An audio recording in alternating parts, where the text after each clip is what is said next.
welcome to this video. Thank you for joining me for part 2 of our Getting Hired series. In part 1, we talked about how your employer is just as excited to find a great candidate as you are to find a new employer. And this process should be enjoyable for all those involved. You've asked the right questions, the employer likes you, and now they're giving you an offer. Next step in this process is going to be the negotiation, and you do need to negotiate. Never accept that first offer. At least try finding a little wiggle room on it, because the employer should be saying yes to you rather than you saying yes to the employer. Most times, the best offer is not the first offer. Now, there are exceptions to this. Perhaps there will not be any wiggle room, but you will not know that if you do not try. So here's a few tips that I have.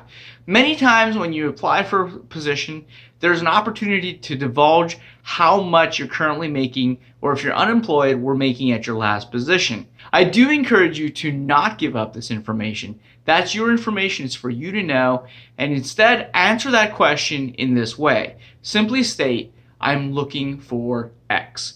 So X would be your income that you're hoping to do. State that number in annual figures. So let's say you're looking for $60,000 a year, you would simply say, I'm looking for $60,000. Most of us really aren't that excited about lateral moves in our career. We really want our compensation to continue to rise.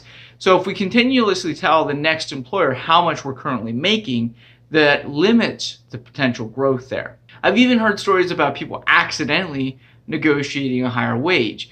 For example, I recently was reading a post on Quora how a gentleman had an opportunity for a telecommute position. He talked to the interviewer, they seemed to really like each other, and the interviewer said that he's thinking 40. The interviewee said, well, he was thinking more like 50. So the interviewer goes ahead and says, okay, we can do 50.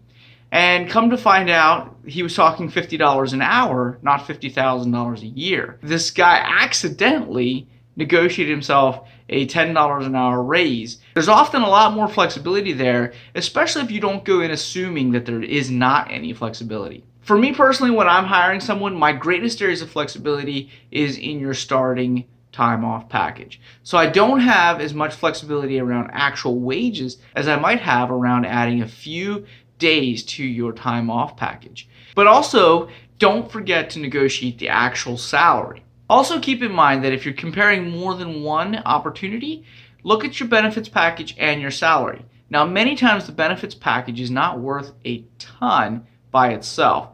So if you have insurance, 401k, maybe a 401k match, make sure you're measuring that out in dollars and not just saying, oh, it's really nice because it has this benefit. Well, are you really going to use it, and how many dollars is that worth? So let's say you have two comparable offers. Maybe one's a slightly lower salary, but it has a gym membership included. Well, to take the gym membership doesn't necessarily mean that that's a better deal for you, because if you don't use it, it didn't equal any dollars. So be careful about being sucked into extra benefits. You want to make sure that they have actual monetary value, and especially to you. One of the reasons that negotiating is so important is because as you go through your career, you want to make sure that you're continuing to rise in income.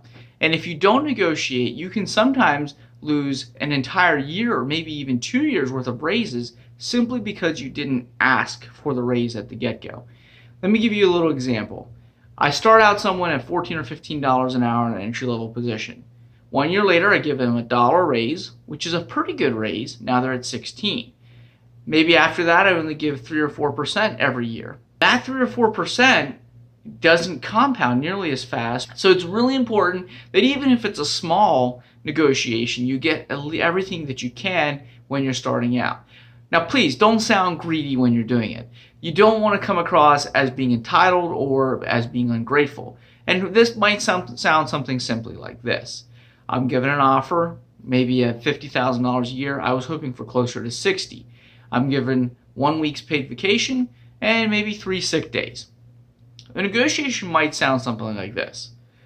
I really appreciate the offer. I'm excited about working with the company. However, I really would like to see a little bit more on the compensation side. Is there anything else you could do? And leave it at that. They have two options. They can say, no, that's the best we can do, or they may say, what were you thinking? Don't just negotiate just for the sake of negotiation. Have a number in mind. So let's say, well, I was thinking closer to 60. A few more vacation days certainly would be helpful as well. They may come back not at 60, they may come back at 55, but they may throw in an extra 4 days of vacation, which can be a big deal, especially if you have family that you need to take care of, or if you have children. This can be a huge deal, having a few extra vacation days. Now, once you've gotten to the negotiation, you've got an agreement, it's time to go to work. Make sure that you are the person that you said you were in the interview. Make sure that you're adding value to that employer. I hope that this video has been helpful to you. Thank you for watching. Please like and subscribe. Share it with your friends. As always, I welcome your comments.